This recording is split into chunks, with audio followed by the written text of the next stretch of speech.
1. Remember to look up at the stars and not down at your feet. 2. Never give up work. Work gives you meaning and purpose, and life is empty without it. 3. If you are lucky enough to find love, remember it is there and don't throw it away. We are just an advanced breed of monkeys on a minor planet of a very average star. But we can understand the universe. That makes us something very special. Quiet people have the loudest minds. Intelligence is the ability to adapt to change. Even if there is only one possible unified theory, it is just a set of rules and equations. What is it that breathes fire into the equations and makes a universe for them to describe? The usual approach of science of constructing a mathematical model cannot answer the questions of why there should be a universe for the model to describe. Why does the universe go to all the bother of existing? For millions of years, mankind lived just like the animals.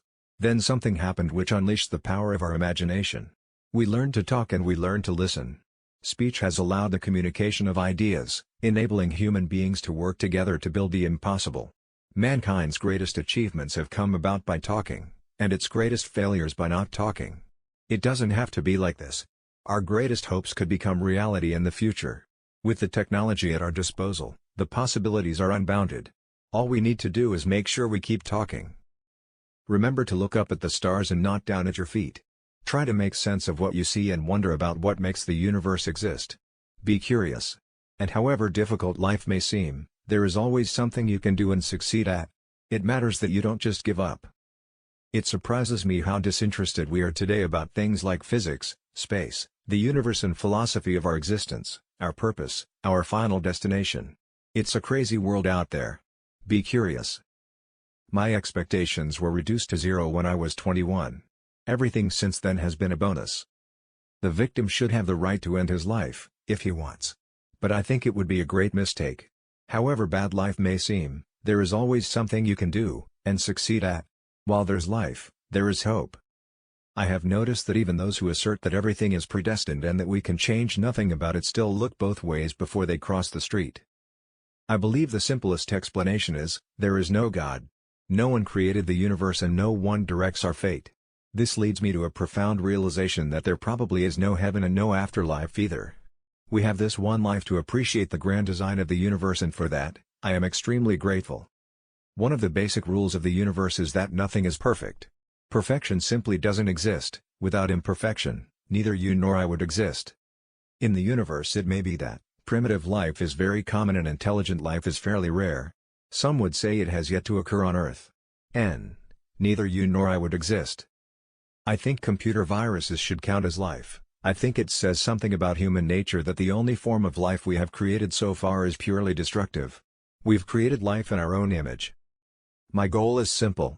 It is a complete understanding of the universe, why it is as it is and why it exists at all. There is a fundamental difference between religion, which is based on authority, and science, which is based on observation and reason. Science will win because it works. Although I cannot move and I have to speak through a computer, in my mind I am free. The thing about smart people is that they seem like crazy people to dumb people. The downside of my celebrity is that I cannot go anywhere in the world without being recognized. It is not enough for me to wear dark sunglasses and a wig. The wheelchair gives me away. Not only does God play dice, but He sometimes throws them where they cannot be seen. I don't think the human race will survive the next 1,000 years, unless we spread into space. So Einstein was wrong when he said, God does not play dice. Consideration of black holes suggests, not only that God does play dice, but that He sometimes confuses us by throwing them where they can't be seen. You cannot understand the glories of the universe without believing there is some supreme power behind it. Ever since the dawn of civilization, people have not been content to see events as unconnected and inexplicable. They have craved an understanding of the underlying order in the world. Today we still yearn to know why we are here and where we came from. Humanity's deepest desire for knowledge is justification enough for our continuing quest. And our goal is nothing less than a complete description of the universe we live in. I regard the afterlife to be a fairy story for people that are afraid of the dark. Nothing is better than reading and gaining more and more knowledge.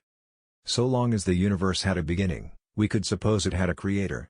But if the universe is really completely self-contained, having no boundary or edge, it would have neither beginning nor end, it would simply be. What place, then, for a creator? However bad life may seem, there is always something you can do and succeed at. Where there's life, there's hope.